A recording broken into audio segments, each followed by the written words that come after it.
Bonjour à tous, alors on se retrouve aujourd'hui pour pouvoir faire une petite vidéo sur les exercices de 17 à 22, c'est sur les variations de la fonction, des fonctions exponentielles, hein, les fonctions de type a, x, a puissance x. Et petit rappel de cours ici dans la partie en haut à gauche, en plein écran maintenant.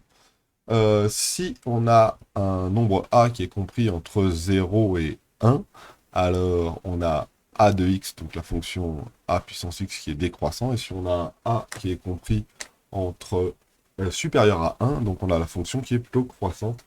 Alors je veux vous montrer ça tranquillos sur GeoGebra, qui est fermé le vilain, parce qu'il est encore ouvert. Donc sur GeoGebra, on peut très facilement tracer les, euh, les fonctions a de x et se mettre un petit curseur pour pouvoir voir les fonctions a de x. Donc là, hop, un petit coup de GeoGebra ici.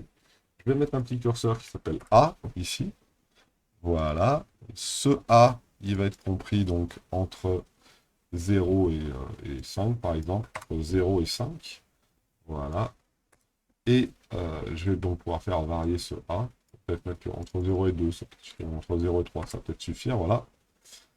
Incrément de par exemple 0,01. Voilà. Et on va demander à, à GeoGebra de m'afficher la fonction a à la puissance x. Voilà, elle est ici. Et là, donc, la fonction que j'affiche, c'est 2,22 à la puissance x. Si je décroît la valeur de a, la fonction est toujours croissante, hein, le a est toujours supérieur à 1, hein. Là, il fait 1,53. Là, elle est toujours croissante, hein, le a est toujours supérieur à 1. Lorsque j'ai a qui vaut 1, hop, ma fonction est constante, hein. Et lorsque j'ai un a qui est compris entre 0 et 1, ma fonction est donc décroissante. Voilà. Elle passe toujours par le point d'abscisse 0 et d'ordonnée 1, hein, par le point 0,1 ici. Et puis voilà, donc A positif, c'est croissant, A supérieur à 1, c'est croissant, A1 entre 0 et 1, c'est décroissant. Voilà, alors ça, on le met en dessous, on va fermer ici, et regarder l'exercice 16 qui est donc là. Donc pour l'exercice 16 qui est donc ici, on vous demande, alors je fais le 16 hein, parce qu'il est à faire à l'oral, donc voilà. On veut justifier que la fonction définie sur R par f de x est égal à 2,7 à la puissance x, eh bien croissant sur R euh, est croissant sur R. Alors quand on dit croissant sur R, ça veut dire que pour toutes les valeurs de x, la fonction f de x, elle est croissante. On va essayer de faire en sorte d'avoir... Ah, je ne peux pas faire mieux. Voilà, croissant sur R, car, il faut le justifier, hein, alors car 2,7 est supérieur à... Voilà. De la même manière, je pense que c'est la fonction g de x. Voilà. La fonction g de x, qui est définie de la manière suivante, hein, 0,4 à la puissance x, elle est plutôt décroissante sur R, car 0,4 est inférieur à. Voilà, tout simplement. Et, et puis voilà. Bon, maintenant c'est parti pour le 17, c'est le même principe, donc ça ne doit pas être très très difficile non plus. On a une fonction f de x qui est égale à 7 à la puissance x. Donc, voilà. Et donc, dans notre cas, à nous, et g de x est égal à 20 fois 7 à la puissance x. Donc déjà que ça va vite, et ça va croître assez vite, ça va croître encore plus vite, hein, parce que je multiplie tout par 1. Je veux le signe de sens de variation de f de x. Donc f est croissant sur R, car, voilà, 0,4, 0,8, car 7 est supérieur à 1. Et on sait qu'une fonction exponentielle dont la base est supérieure à 1, c'est croissant. Et g, on ne nous demande pas. G justifie que f et g ont le même sens de variation. Donc f et g, on va écrire comme ça, autrement. G de x, c'est 20 fois 7 à la puissance x. Or, donc c'est 20 fois f de x, hein, on est d'accord? 7 à la puissance x, c'est f de x. Donc, g de x, c'est 20 fois f de x. Et vu que ce 20 est positif, vu que 20 est positif, alors G et F, G de X et F de X ont... Ouais, G et F, G et F c'est mieux quand même. G et F ont même sens de variation.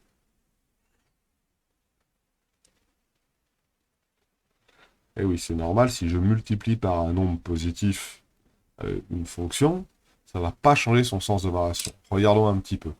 Je vais prendre ici, dans mon GeoGebra, ici la fonction 7. Alors, je ne peux pas faire 7, hein, donc je vais prendre, allez, fonction 2, la fonction exponentielle de base 2, voilà, celle-là, là. Et, on va passer en plein écran. Et je vais demander de me dessiner la fonction g de x, qui est égale à 20 fois la fonction f de x. Et je me rends compte que la fonction f de g de x, c'est la même que la fonction f de x, sauf qu'on a multiplié toutes les valeurs par 20. Donc si on multiplie toutes les valeurs par 20, ça va juste l'étirer entre guillemets vers le haut. Au lieu d'avoir 1 ici, bah, j'ai 20. Mais elle est croissante, donc elle va toujours être un petit peu croissante. On est d'accord? Alors ça peut s'expliquer un tout petit peu autrement, un peu plus algébriquement. Donc, on sait que f de x, c'est f de x, elle est croissante.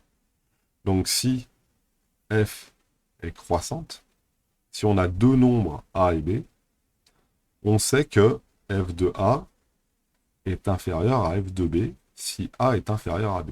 Si on a deux nombres, hein, hop, hop, a et b, on sait que la fonction f de x elle est croissante comme ça, donc f de a est inférieur à f de b. On est d'accord? C'est une inéquation, je peux je peux multiplier de chaque côté par 20. 20 fois f de a est donc inférieur à 20 fois f de b. Et 20 fois f de a, c'est ni plus ni moins que g de a inférieur à g de b. Et ça dit que si on a A inférieur à B, on a G de A qui est inférieur à G de B. Et ça veut tout simplement dire que G de X, il est croissant aussi sur R. Ça, c'est une démonstration un peu plus rigoureuse, même beaucoup plus rigoureuse, de la croissance de cette fonction. Voilà. Petite pause. Donc voilà, hein, si on veut justifier qu'ils ont le même sens de variation, il faut surtout dire que 20 est supérieur à 0, c'est parce qu'il est supérieur à 0 que ça ne change pas le sens de l'inégalité là quand on multiplie par 20 à gauche et à droite. Hein. Là j'ai fait x20 ici, et là j'ai fait x20 là. Ok, et vu que 20 est positif, ça ne change pas le sens de l'inégalité. Donc G de A est bien inférieur à G de B lorsque A est inférieur à B. Donc on a bien une courbe qui va être comme ça, hein, de la même manière. Et G de A, il va toujours être inférieur à G de B ici. Hein. Ça, c'est la définition exacte de la croissance. Nous, on peut tout simplement dire en STMG quand même que, vu qu'on multiplie par un nombre positif, ok, positif ici, et ben ça ne change pas le sens de l'inégalité. Donc ça va être le cas peut-être dans les autres exercices. Alors regardons la suite du 17. En déduire le sens de variation de G, donc G est donc croissant sur R. Voilà. Donc, je ne pose pas trop de problème là-dessus, hein, surtout se souvenir que la fonction exponentielle de base A, lorsque A est supérieur à 1, c'est croissant, sinon c'est décroissant. Voilà. On va essayer d'avoir un meilleur focus. Voilà.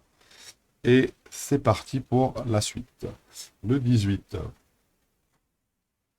Alors c'est le même principe, hein. Le 18, c'est exactement le même principe, à une petite différence près. J'ai f de x donc, qui est égal à 0,7x et g de x qui est égal à moins 10 fois 0,7x. Voilà.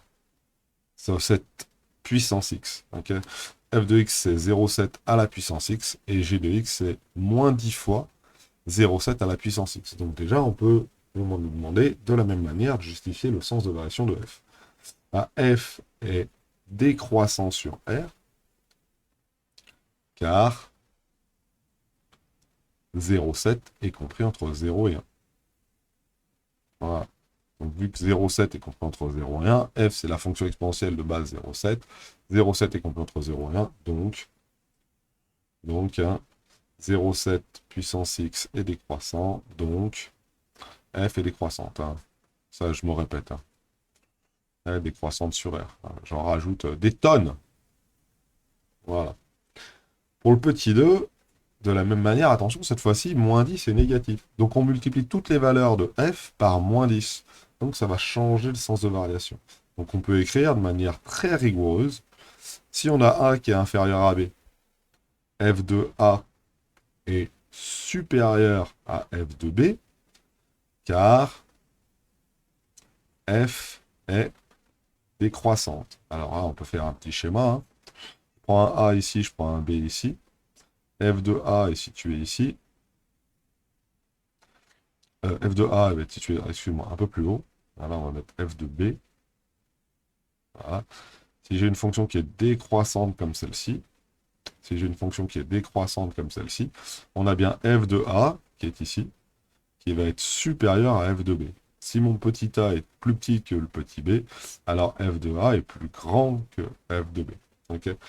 Et par contre, on va multiplier par moins 10 à gauche et on va multiplier par moins 10 à droite. Donc ça va faire moins 10 f de A supérieur à... Ah, alors attention, pas supérieur justement. Inférieur à moins 10 f de B. Hein. Pourquoi hein? Parce qu'on a multiplié par 10 à gauche et à droite, ça change le sens de l'inégalité. Et moins 10 f de A, c'est ni plus ni moins que G de A, qui est inférieur à G de B. Donc on a bien, si A est inférieur à B, G de A qui est inférieur à G de B, donc G de A, donc G a un sens de variation qui est inverse de contraire de F. Donc F et G, sens de variation contraire. Ont sens de variation contraire. Alors ça, c'est la partie très rigoureuse. Contraire. On peut aussi dire, ça c'est une deuxième solution un peu plus simple. On a moins 10 qui est inférieur à 0. Donc, vu que... Alors, vu que g de x est égal à moins 10 fois f de x, alors, voilà, il faut dire que ça c'est inférieur à 0 et qu'on a ça. Alors, g de x et f, alors g et f, j'en veux, hein, g et f ont sens de variation contraire. Alors, petite sens de variation contraire. Petit essai sur le GeoGebra. Donc on va tasser f de x qui est 0,7x. Hop, hop. Ici, f de x, c'est donc... Ah bah, 0,7x, c'est juste à changer ici, à mettre 0,7. Je vais y arriver. Ouais. À 0,7. Donc ici, on va passer en plein écran. Et g de x, maintenant, c'est pas 20 fois x, mais c'est plutôt moins 10 fois x. Moins 10 fois f de x. Et moins 10 fois f de x, voilà à quoi ça ressemble, c'est la rouge. Alors on va essayer de faire en sorte de faire apparaître ça correctement et pas n'importe comment. Donc on va virer la grille. Ce sera plus pratique pour moi, où on va mettre des grilles à distance 10 et 10 là. Ou on va mettre ouais, 10 et 10, paf. Ouais, plutôt comme ça, voilà, c'est pas mal comme ça. Voilà. Et on va dézoomer, dézoomer, dézoomer, dézoomer. En vert, j'ai f de x. Hein. En vert, j'ai f de x, hein, que je peux faire apparaître. Qui est moins 0,7, alors j'ai mis moins 0,71, ah, moins 0,7x, et en rouge, ici, donc, j'ai moins 10 fois 0,7x, voilà. Donc, on a bien f de x qui est décroissante, et g de x qui est plutôt croissante ici. Donc, ils ont bien sens contraire. Allez, pour le 18, je pense que c'est fait. Vérification, est-ce que nous allons déduire le sens de variation de G? C'est toujours la même chose. Donc on va faire dans la foulée 19-20, comme ça au moins on sera bon. Hop. Alors F5, voilà, 19, on a une fonction qui est définie sous la forme f de x qui est égal à 5 à la puissance x. Donc on sait que f ici va donc être grand 1, f est croissant sur R, car... Oula, oulala, mets-toi correctement cela. Voilà. F est croissant sur R, car 5 est supérieur à 1. Voilà. Voilà. Donc ça c'est croissant, c'était la question 1. En déduire le sens de variation de g de x et de h de x. Donc de la même manière, hein. G de x, c'est ni plus ni moins que 2 fois 5 à la puissance x. C'est 2 fois f de x. Or, 2 est supérieur à 0. Donc, g et f, même sens de variation. De variation, donc g est croissant. Pour besoin de faire de vérification, là ça va. Et de la même manière, h de x est égal à moins 7 fois 5 à la puissance x. Et or, moins 7, cette fois-ci, est négatif. Donc, h et f ont sens contraire. Rapidement, donc h décroissant sur f. Voilà. Ah, je pense qu'il est l'heure. Allez, mon. Regardons un peu précisément ce que ça donne. Un petit coup de GeoGebra. On a la fonction qui est 5 puissance x. Nous, on va pas prendre 5, on va prendre 3. G de x, c'est 2 fois cette fonction-là. Donc, c'est 2 fois f de x. Et j'ai h de x qui vaut moins 7 fois f de x. Voilà. Donc on en a, si on passe en plein écran, on en a une donc, qui est croissante. C'est f de x. Voilà. Si je prends g de x qui est égal à 2 fois f de x, elle est aussi croissante. Et si j'ai h de x au moins 7 fois f de x, celle-ci, elle est plutôt décroissante. Voilà. Donc, voilà pour le 19. Je vous remonte. Voilà. Donc on partait de cette fonction, hein, f de x qui est égal à 5x. Et puis voilà. Alors ça, le 20, c'est exactement le même principe. Alors quand je dis exactement, il n'y a rien qui change. Et cette fois-ci, si on fait rapidement de tête ou à l'oral, f de x, c'est ni plus ni moins que 0,9 puissance x décroissant. G de x, hein, car 0,9 compris entre 0 et 1. Car, j'ai mal écrit. Voilà. Car, c'est trop vite. Je voulais aller trop vite. Car 0,9 est compris entre 0 et 1. C'est très très moche que j'écris. C'est donc... Allez, concentre-toi. Décroissant. Même si t'as faim, concentre-toi. C'est donc décroissant car 0,9 est compris entre 0 et 1. G de x, c'est donc 20 fois 0,9 puissance x. C'est aussi décroissant car f est décroissant et 20 est supérieur à 0. Voilà. Et h de x, même principe. C'est cette fois-ci moins 3 fois 0,9 puissance x. Là, c'est croissant, car f, elle est décroissante, mais moins 3, lui, est inférieur à 0. Donc ça va changer le sens de f de x.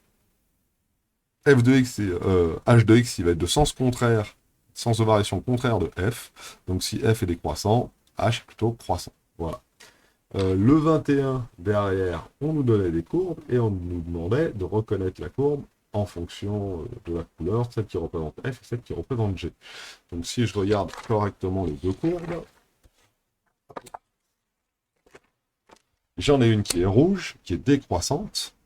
Donc ici, pour la 21, la rouge, elle est plutôt décroissante, c'est la courbe numéro 1.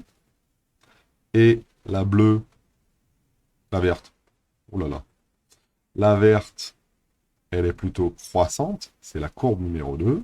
Voilà, moi je mets les petites indications dans un brouillon, hein, ça, pour l'instant.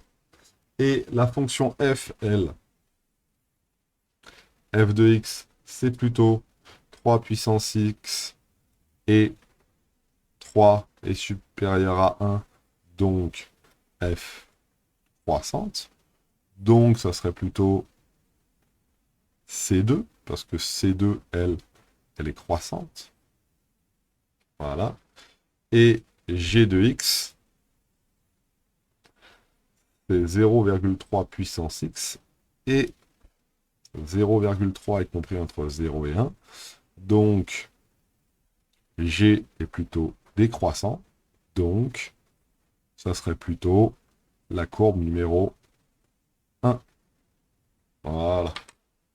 Ça, c'était pour le 21, première question. En utilisant le sens de variation de G, comparez les nombres 3 à la puissance moins 1 et 3 à la puissance 2. Alors, regardez bien. Regardez bien. On sait que G, ça c'est le premier. Deuxième. On sait que G est décroissant.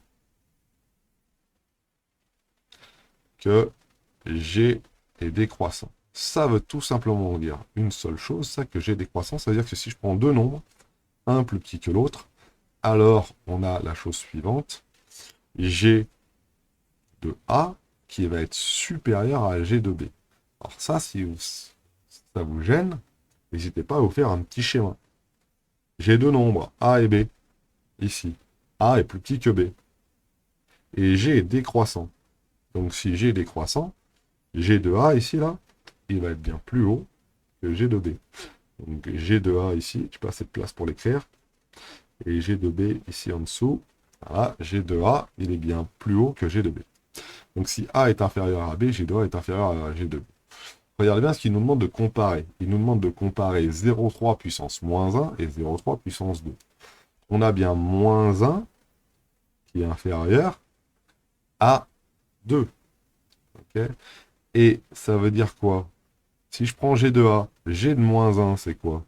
C'est 0,3 puissance moins 1. G de B, c'est quoi? C'est 0,3 puissance 2. Le A, c'est le 1, le B, c'est le 2. Donc, vu que c'est décroissant, on a quelque chose de comme ça. Donc, 0,3 puissance moins 1 est donc supérieur à 0,3 puissance 2. J'en suis pas bien sûr quand même. Hein.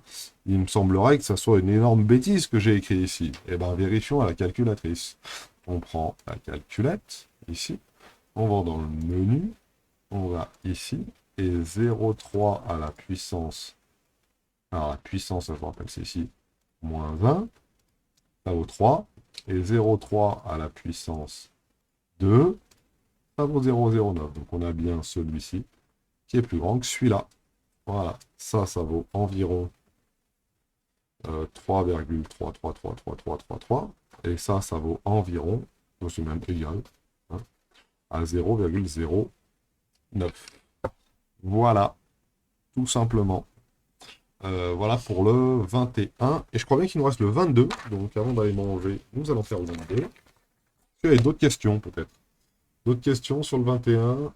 Non, on n'avait pas. 22. Ah, un petit problème. Un effort lactique. Donc, un effort lactique, c'est lorsqu'on court. Et je suis avec les chaussures bleues ici. Donc, le but du jeu étant d'étudier la quantité de lactique dans le sang, on appelle ça le lactate, qui va vous compresser qui va faire les crampes et ce qui va vous procurer la douleur à l'intérieur des jambes lorsque vous courez. Modélisé par une fonction. Donc la quantité de lactate est modélisée par la fonction qui a, on s'en sort ici. Oh, on en avait pas mal là. Fonction qui s'appelle f. F de V. Et V, c'est la vitesse de course. Donc plus il court vite, plus il a de lactate dans le sang. Donc 2 fois 1,08 à la puissance V. Voilà, V c'est la vitesse. Et F de V, c'est sa concentration. Donc ça, c'est la concentration. Plus il y en a, moins c'est bon pour vous, parce que vous avez mal aux jambes. Et ça, c'est la vitesse à laquelle vous courez. Donc, plus vous courez vite, plus vous avez de lactate dans le sang. Ah, très bien. C'est bien ça, je ne me suis pas trompé. Alors, l'unité, c'est millimol par litre. Ouais, si vous voulez. Bon, bah, c'est pas bien grave. Alors, grand 1, quel est le sens de variation de F? Bon, bah, 1,8 est compris entre 0 et 1. 1,08 est bien compris entre 0 et 1. Et le 2 est positif. Donc, F est croissant sur R. Voilà. Donc, grosso modo, ça fait en sorte que 1,08 est croissant sur R. Est croissant sur R. Et le fait que 2 soit positif, ça ne change rien. Et donc, 2 fois 1,08 puissance x, c'est aussi croissant sur l'ensemble des R. Voilà. Donc voilà, donc il paraît normal que lorsqu'on court de plus en plus vite, on ait de plus en plus de lactate dans le sang, ce qui nous contracte les muscles. Petit 2, on veut le tableau de valeurs suivant en arrondissant les valeurs à 0 à 1 près. Bon, très bien. Alors moi, je vais utiliser ma calculatrice parce que quand même, je suis pas fou. 0, 5, 10, 15, 20. Voilà. Et la valeur de f de v ici. Voilà. Regardez bien, ça va assez vite. Je vais dans mes tables qui est ici. Je tape ma petite fonction qui va bien. C'est 2 fois 1,08 à 8, excuse-moi, 8 à la puissance x. Alors moi, j'ai pas de v, hein. Je vais utiliser les x ici. Je veux aller de 0 à 20 par pas de 5. Voilà. Et je me demande de me tracer ma table. Donc j'ai bien 2 millimoles par litre pour 0. Hein. Quand je cours pas, c'est une quantité. Et puis après, ça devrait augmenter. 2,9. Alors il me demande d'arrondir à 0 après. Donc 2,9. Voilà. Pour 10, 4,3. Très bien. Pour 15, 6,3. Très bien. Et pour 20, 9,3. Oh, d'un coup, ça fait un gros boom vers le haut. Tracer la courbe représentative de f dans un repère. Alors, il faut que je la trace correctement. Alors, regardez, là, j'ai un peu de place en dessous, donc on va le faire en dessous correctement. Donc, ça va de 0 à 20. 0, 1, 2, 3, 4, 5, 5, 10, je ne suis pas trompé, 15, 20. Alors, bon, 0 ici, 5, 10, 15, 20. Et là, je vais de 0 à 9. 0 à 10. 1, 2, 3, 4, 5, 6, 7, 8, 9, 10. Allez, 10 environ ici. Voilà. On va mettre des petits coups de règle propres.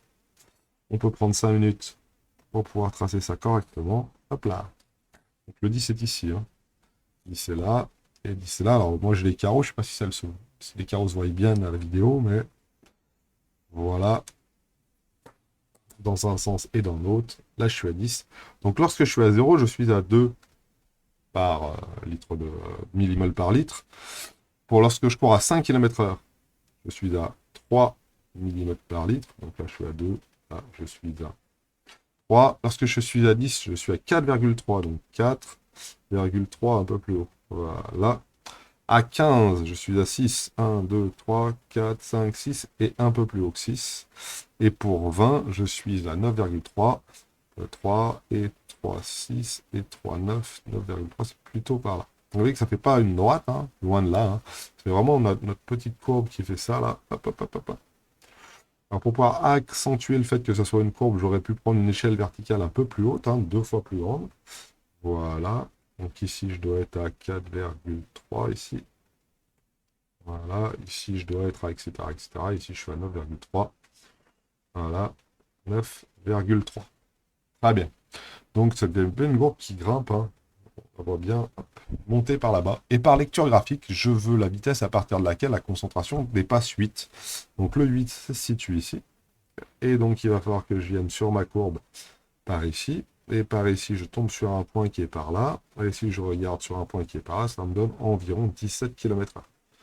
Voilà, donc on peut écrire ça très simplement. Je crois qu'il n'y avait pas d'autres questions. C'était la 3A et la 3B pour f de v, donc la concentration qui vaut 8 millimol par litre, on a V qui vaut environ 17. Voilà. Alors on peut vérifier avec la calculatrice, regardez, hein, je vais sur ma calculatrice qui est ici, je prends une valeur n'importe laquelle, je m'en fous, je vais l'effacer et je vais directement entrer 17. Si je rentre 17, je devrais tomber environ à 8, et je tombe sur 7,4, parce que 18 ça va un peu mieux. Ah, 18 c'est un peu mieux, hein. Vous voyez, j'ai un peu mal compté. D'ailleurs, j'ai très très mal compté. Hein, 15, 16, 17, 18. Hein. Voilà, j'ai vraiment faim, donc il faut vraiment que j'aille manger.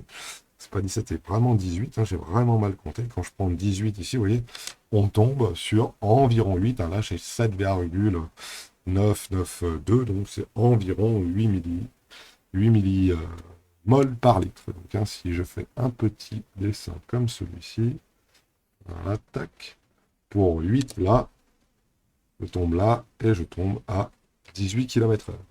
Ça, c'est la vitesse et ça, c'est la concentration F2V. Voilà, petite lecture graphique. C'est aussi appelé l'acide lactique et c'est responsable des crampes musculaires et il n'y a rien d'autre. C'est parfait. Donc voilà la correction du 20, 21, 22, non, du 17 à 22. À 22, il est tout ici, je vous le remontre. Et puis voilà. Merci, bonne journée.